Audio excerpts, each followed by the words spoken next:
Bonjour à tous, bienvenue sur cette chaîne YouTube de Françoise Roberti et j'ai à cœur de vous partager des outils qui vous permettent d'avancer à la découverte de vous-même dans la bonne santé, dans la lumière, dans cet amour à laquelle peut-être vous aspirez, cette lumière qui est à l'intérieur de vous. Et vous voyez que vous avez déjà sur cette chaîne plusieurs outils, que ce soit des livres, que ce soit des personnes qui travaillent dans l'énergétique et qui pour moi ont une éthique, ont un apport qui peut vous être important à un moment donné de votre vie.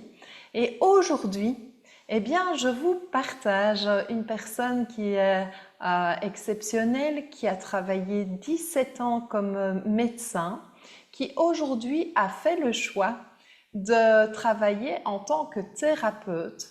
Et suite à ses expériences, à tout ce qu'elle a pu découvrir en consultation, à tous ces déclics de conscience, eh bien, elle a décidé d'ouvrir tout ce champ de soins à, à tout le monde en tant que thérapeute. On va en dire un peu plus long dans quelques minutes. Il s'agit d'Alexandra Buteau. Alexandra Buteau, eh bien, bienvenue ici sur cette chaîne. Merci d'être présente aujourd'hui. Merci Françoise pour l'invitation. C'était important pour moi de te recevoir. Donc ici, je n'ai pas encore reçu de personne qui a eu le parcours que tu nous proposes aujourd'hui. Et bien sûr, au-delà du parcours, eh bien, il y a cet être qui est complètement centré que tu es et que tu incarnes et que tu vibres. Et on va le voir ici tout de suite. Afin de quand même permettre ici aux auditeurs de regarder un petit peu, de voir qui tu es. Est-ce que tu peux nous partager trois choses dans ta vie qui te donnent de la joie, qui sont particulièrement importantes à tes yeux et que tu peux vivre? Ok. Que- J'ai envie de dire la musique, danser, ça me remonte instantanément. Voilà, tout type de musique d'ailleurs, c'est très varié. Ce qui me met en joie et ce qui m'anime profondément, c'est que j'ai vraiment à cœur de transmettre tout ce que j'ai appris, expérimenté au cours de ce parcours de médecin, mais aussi au cours de ce parcours d'être humain que je suis, qui, en parallèle de l'exercice de la médecine, a fait le choix de découvrir d'autres méthodes de soins qui m'ont apporté des choses incroyables à moi personnellement et que je mets au service maintenant des personnes que j'accompagne. Et la dernière chose qui me met en joie, j'ai envie de te dire des fous rires particulièrement en voiture avec ma fille. Voilà. Donc, comme vous, comme moi, vous voyez qu'Alexandra est maman, elle a son parcours, elle a ses expériences, et puis en plus, tu nous partages, eh bien, tu es aussi très curieuse, puisque tu t'es intéressée à toute une série de thérapies différentes. Et ici, il y a une particularité chez toi, c'est que tu n'aimes pas de mettre des cases et de dire, moi, je pratique ça uniquement ou exclusivement ça.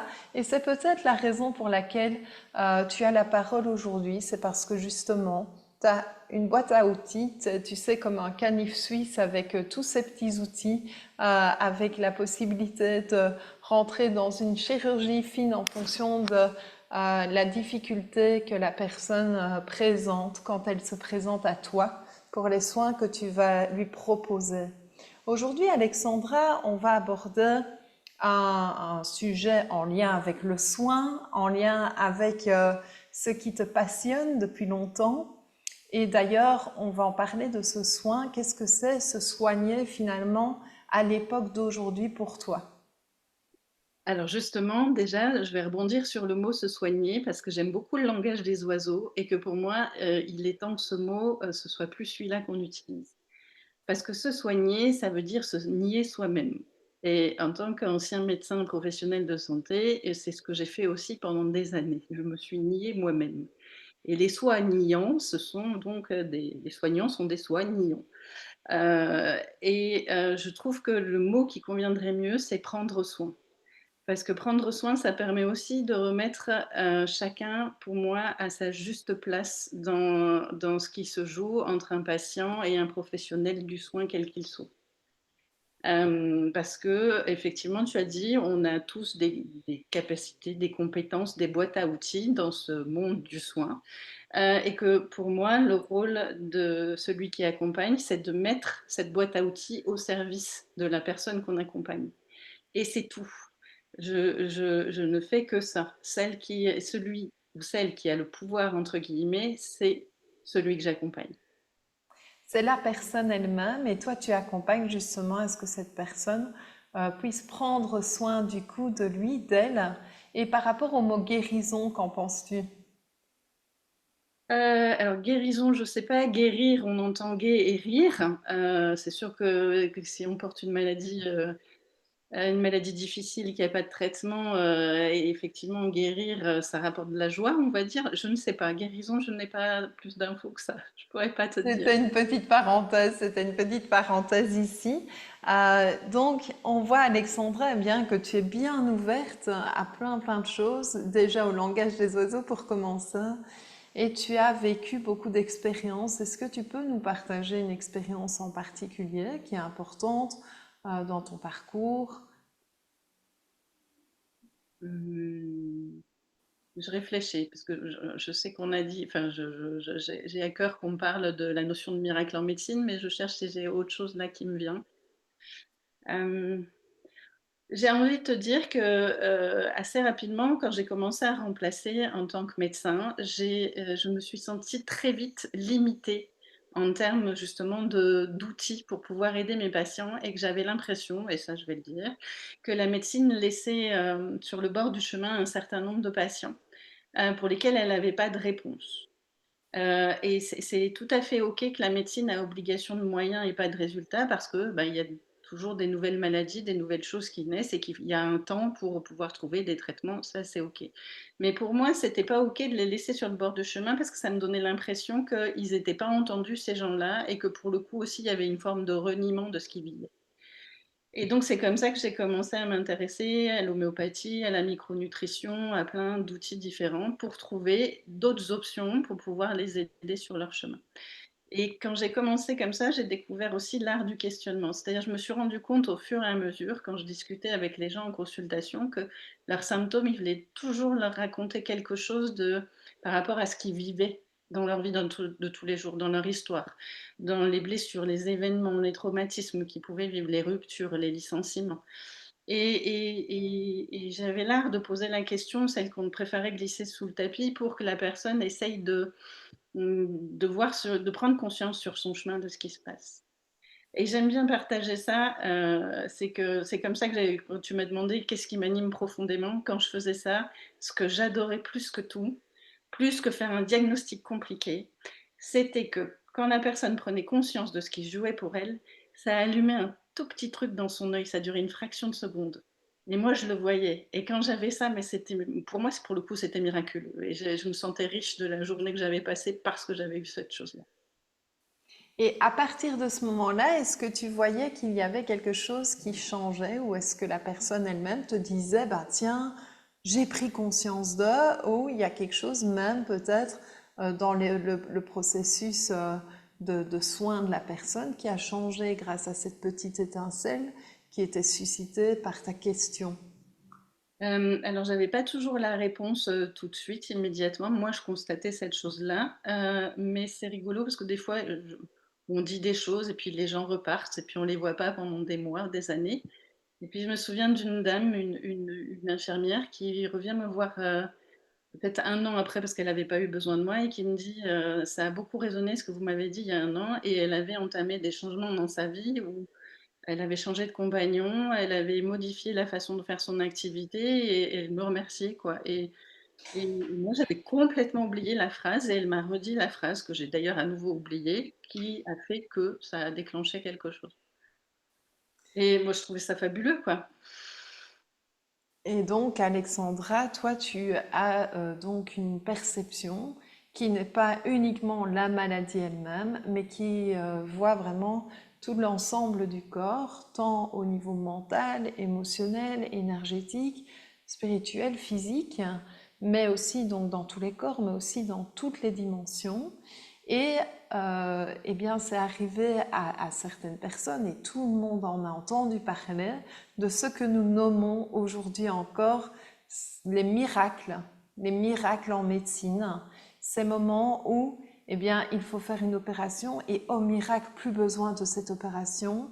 Ces moments où on pose un diagnostic, où on reçoit un diagnostic qui est censé nous maintenir dans un certain état jusqu'à notre mort et au miracle, ce n'est pas ça qui arrive pour la personne. Et aujourd'hui, Alexandra, c'est important qu'on en parle de ces miracles qui arrivent. Est-ce que tu en as connu? Oui, j'ai eu un beau cadeau sur mon chemin de médecin, c'était il y a 6 ans, c'était une de mes patientes, et elle m'a fait le cadeau magnifique de me partager le moment où elle a vécu son miracle par SMS dans la foulée, voilà, en m'envoyant vraiment un texto sur mon portable, et je la remercie parce que pour moi ça m'a donné encore plus foi en la vie. Et je l'ai appelée il y a 2 jours parce que j'avais envie de parler de ça pour qu'elle m'autorise à le faire, et elle a compris le sens de ma démarche et elle a accepté, donc je la remercie grandement. Parce qu'en fait, ça m'a beaucoup, beaucoup appris sur, ce qu'est, le soin et la guérison. En fait, c'est une femme qui a déclenché une maladie, auto-immune. Une maladie auto-immune, c'est donc le système immunitaire de la personne qui se retourne contre elle. Et ça créait quoi chez elle? Ça entraînait la destruction des cartilages de ses articulations. Et ça a commencé en fait par sa cheville droite, où un matin elle s'est réveillée comme si elle avait eu une entorse avec une grosse douleur, une grosse inflammation, la cheville complètement enflée, sauf qu'il n'y avait pas eu de traumatisme. Et donc le bilan et le diagnostic tombent, et c'est une maladie qui se soigne mais ne se guérit pas. Cette femme, en fait, cette femme, elle va décider donc de venir me consulter, moi, en homéopathie, mais elle va se prendre en main sur justement toutes ces fameuses dimensions ou tous ces fameux corps. C'est-à-dire que déjà, elle va revoir son alimentation, parce que c'est le premier médicament, l'alimentation. Elle va aller voir des énergéticiens, elle va aller voir des psychologues pour entamer une psychothérapie. On va chercher ensemble le sens symbolique de ce que ça vient lui raconter dans son histoire. Elle va pas se priver aussi non plus, bien évidemment, d'aller voir les médecins spécialistes en médecine classique allopathique, parce que la médecine classique allopathique, elle est pleine de bienfaits et elle est nécessaire. Donc elle va faire ça, et je vais l'adresser à un micronutritionniste, et ça va se passer comme ça pendant plusieurs mois, voire plusieurs années. Et avec des hauts et des bas, parce qu'à un moment donné, il n'y aura pas que sa cheville droite qui sera atteinte, il va y avoir sa cheville gauche. Donc au niveau moral, c'est compliqué. Mais elle a un mental vraiment d'athlète, cette femme. Et elle va continuer. Et puis à un moment donné, il y a un médecin micronutritionniste qui lui dit: «Avec tout ce que vous faites, je ne comprends pas, c'est pas possible, ça ne marche pas», et qui décide de l'envoyer à un dernier thérapeute. Et donc, c'est le jour de son anniversaire, c'est le jour de ses 50 ans. Et elle a rendez-vous en consultation chez ce thérapeute. Et ce qui est intéressant d'observer, c'est aussi l'attitude du thérapeute. Pas tellement les moyens qu'il va employer, mais il arrive en salle d'attente et il lui dit: «Bonjour madame, voilà. Est-ce que vous êtes là pour guérir? Parce que si vous n'êtes pas là pour guérir, vous pouvez repartir tout de suite». Alors vous imaginez, ça lui demande là, pour moi, c'est vraiment un test d'alignement, le dernier test, quoi. En gros, c'est presque comme si l'univers disait: «Tu sûr ou pas? Parce que c'est maintenant, il faut choisir». Elle dit: «Oui, OK, je suis là pour guérir». Il la fait rentrer dans son cabinet, il utilise des fleurs de bac, de l'homéopathie, différents outils, peut-être électromagnétiques ou peu importe. Et il faut comprendre que cette femme, du coup, ce que je vous ai pas dit, qui est quand même important, c'est que forcément, avec ses problèmes de cheville, elle marchait avec des béquilles depuis plusieurs années. Donc elle est arrivée sur des béquilles dans le cabinet, elle repart du cabinet sur des béquilles et puis elle s'en va. Et elle profite de cette journée, puisque la consultation a lieu à 1 heure de route de chez elle, dans une grande ville où il y a un cimetière où un de ses proches est enterré, pour aller rendre visite après la consultation à ce proche enterré. Et elle ne se rend pas compte qu'en sortant de la voiture, elle va marcher sans béquille. Et depuis, elle n'a plus jamais utilisé de béquille. La dernière petite chose que j'ai envie de partager, en fait, ce que ça m'a enseigné, c'est que les professionnels de soins, je mets professionnels de santé conventionnels et thérapeutes dans le même panier, heu, ça nous rend humbles parce qu'en fait, on est un petit rouage sur le chemin, mais on est un rouage indispensable.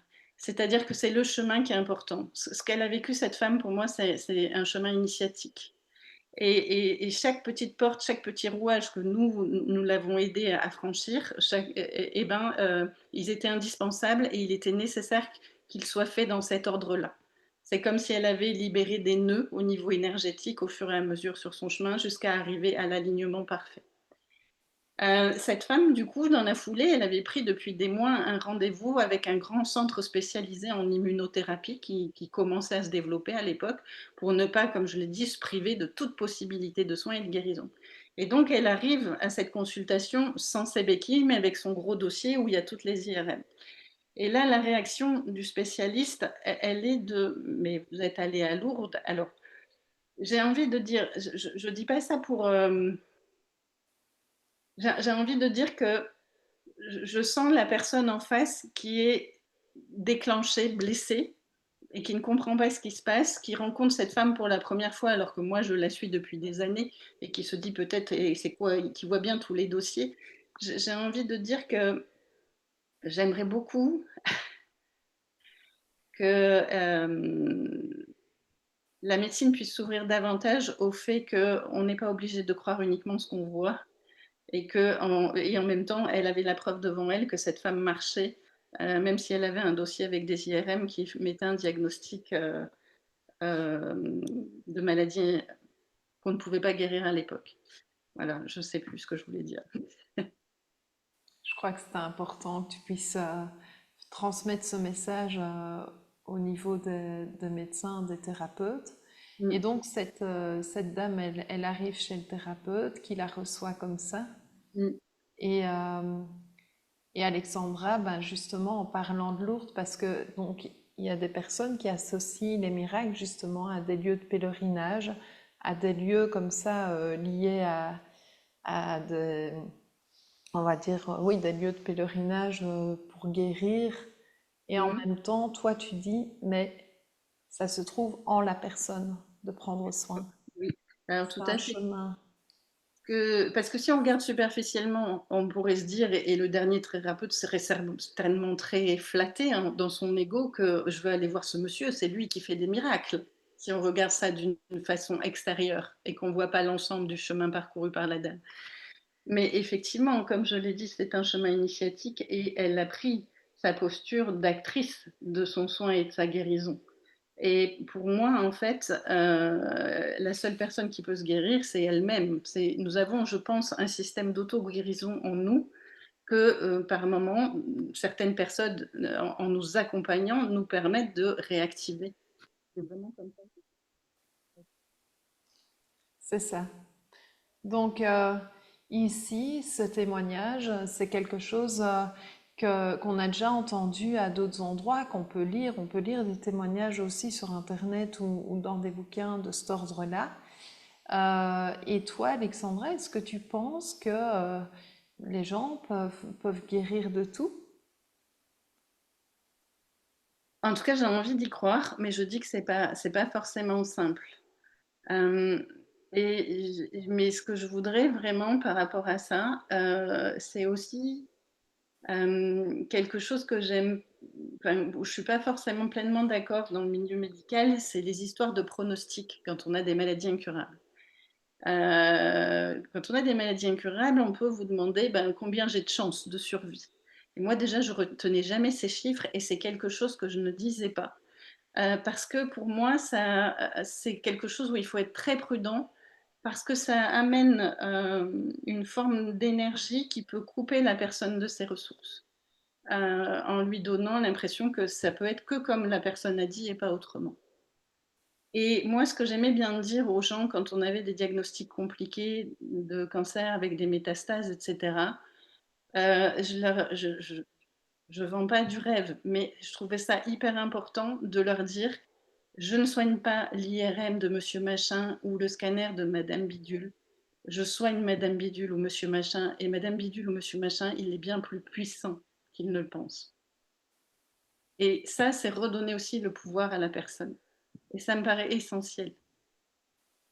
Je crois qu'on est à une époque un peu charnière, d'une médecine qui a été un peu trop longtemps, à mon goût, j'avoue, patriarcale, de celui qui sait et qui dit ce qu'il faut faire sans que la personne en face puisse avoir son mot à dire, et qu'il est temps de repasser à une écoute et à une décision partagée dans le soin, entre le professionnel qui a sa boîte à outils et le patient qui vit la situation, qui vit les symptômes.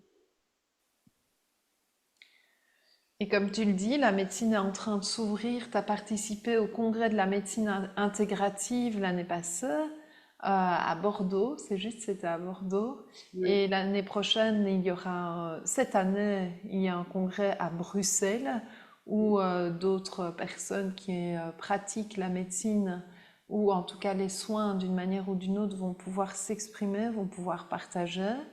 Ça, c'est quand même quelque chose de nouveau qui est en train de fleurir, Alexandra. Oui, en tout cas, je trouve que c'est un bel élan pour une médecine qui retrouve en fait la notion de l'humain et de remettre l'humain au centre. Parce que là, on est dans une forme de technicisation où où on oublie qu'une consultation, c'est d'abord une rencontre entre deux êtres humains. Hmm. Merci beaucoup pour ce témoignage qui trouvera, j'espère, pour vous beaucoup de sens. Et si vous vous retrouvez eh bien, vivant une difficulté au niveau de la santé, on parle aussi de difficultés beaucoup de santé mentale hein, à l'heure d'aujourd'hui, pas uniquement physique, à tout niveau, on parle de difficultés au niveau de la santé. N'hésitez pas eh bien, à pouvoir contacter Alexandra aussi si vous vous sentez appelé par elle. Et c'est pour cette raison aussi que je vous partage ces personnes que vous voyez sur cette chaîne YouTube. C'est pour que vous appreniez à vous écouter. Vous voyez qu'il y a autant des écrivains, des auteurs qu'aujourd'hui, une thérapeute qui pour moi est exceptionnelle puisque vous l'avez entendu. En plus, tu es ouverte, tu n'es pas uniquement sur une médecine parallèle, mais tu es autant ouverte à la médecine traditionnelle en tant qu'outil avec tout ce qu'elle apporte de bon et de nécessaire, et qu'à d'autres types en fait de techniques finalement. Alors oui, et oui, j'ai envie de te dire que le temps justement est à la réunion. Il n'est pas question de renier cette médecine classique dont j'ai pu éprouver moi-même les bienfaits en tant que patiente, mais il est temps aussi de s'ouvrir à d'autres thérapeutiques complémentaires qui pourront certainement potentialiser l'efficacité du soin. Génial. Donc la réunion, c'est pour aujourd'hui. Vous pouvez, si vous le souhaitez, eh bien, et si vous vous sentez appelé, contacter Alexandra. Oui, c'est OK pour toi? Oui, bien sûr. Donc, on va mettre tes coordonnées ici en dessous de la vidéo. Attends-toi à avoir plein d'appels parce que, eh bien, on en a besoin des thérapeutes comme toi. On en a besoin. Euh, et merci beaucoup. Est-ce que tu veux partager autre chose aujourd'hui? Non, enfin, j'ai une pensée particulière qui me vient. Je pense à tous les jeunes médecins étudiants ou jeunes qui se sentent peut-être un peu perdus dans leurs études, parce que je sais qu'il y en a qui se posent même la question d'arrêter ou pas, parce que justement ils cherchent ce côté humain qu'ils ont en eux et qu'ils voulaient retrouver dans le soin, et ils ont peut-être l'impression de moins le retrouver. Bah, j'ai envie de leur dire merci. J'ai envie de leur dire bravo de se poser autant de questions, et j'ai envie de leur dire qu'ils ne sont pas là pour rien à cette période de notre histoire, et que même si c'est inconfortable, je crois qu'ils sont là pour être des passerelles entre deux mondes et pour faire cette réunion. Voilà. C'est un très très beau message, merci beaucoup. Et à toutes les personnes qui ne sont pas en train de faire la médecine, quel serait ton message? Et à elles aussi. À toutes les personnes qui sont de potentiels patients, j'ai envie de dire qu'ils osent, quand ils vont en consultation, même s'ils ont l'impression qu'ils ne vont pas être entendus, pas être écoutés, qu'ils osent dire leur vérité, qu'ils osent dire comment ils sont, leurs symptômes, qu'ils osent faire des liens paraîtront pas logiques aux yeux de la rationalité, mais que eux ils vivent comme ça parce que c'est affirmer leur vérité et que comme ça, ils sèment des graines. Peut-être qu'ils ne seront pas entendus immédiatement, mais peut-être qu'une autre personne va passer derrière avec le même médecin et semer la même graine et qu'à un moment donné, ça va germer. Et ça va leur permettre aussi de s'aligner à qui ils sont pour finalement tomber sur la bonne personne pour les accompagner. Merci Alexandra. Quel message donc vous avez entendu. Il ne vous reste plus qu'à oser, à ouvrir la bouche, à ouvrir votre voix, votre vérité, à ouvrir ce chemin justement de la réunion et de la rencontre entre ces deux réalités qui apparaît dans nos pays, hein, dans nos pays européens quand même, où la scission est parfois un petit peu présente. Et toi justement, tu rallies tout ça. Merci beaucoup et on se retrouvera donc eh bien, à une autre occasion. Aujourd'hui, c'était Alexandra Buteau qui peut vous accompagner sur différents symptômes. Tu accompagnes des personnes notamment dans tout ce qui concerne l'endométriose, mais aussi dans d'autres choses, Alexandra, les Oui, c'est pas forcément symptômes. dans les symptômes que physiques. D'ailleurs, j'accompagne aussi les gens quand ils vivent des événements compliqués et aussi quand ils ont l'impression de tourner en rond dans des formes de schémas répétitifs pour aller à la source de ce qui se joue en coulisses, en fait. Et qui peut se révéler par quels symptômes physiques du coup? Alors, il n'y a pas forcément de symptômes physiques là pour le coup. D'accord, donc Mm. ça peut, mais parfois c'est précurseur et Oui, les gens remarquent déjà qu'il y a des choses qui se répètent et qui ne sont pas confortables dans leur vie ou dans leur ressenti. oui, comme le fait de tomber toujours sur le même type de patron, le même type de compagnon, et ça finit pas comme on voudrait que ça finisse, par exemple. C'est ça, ok. Merci beaucoup Alexandra.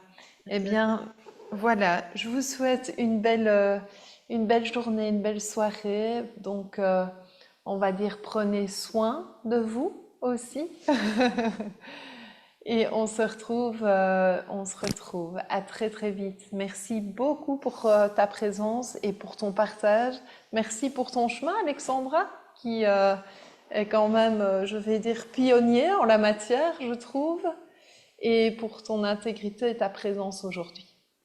Merci à toi de m'avoir offert cet espace où poser ma voix. À bientôt.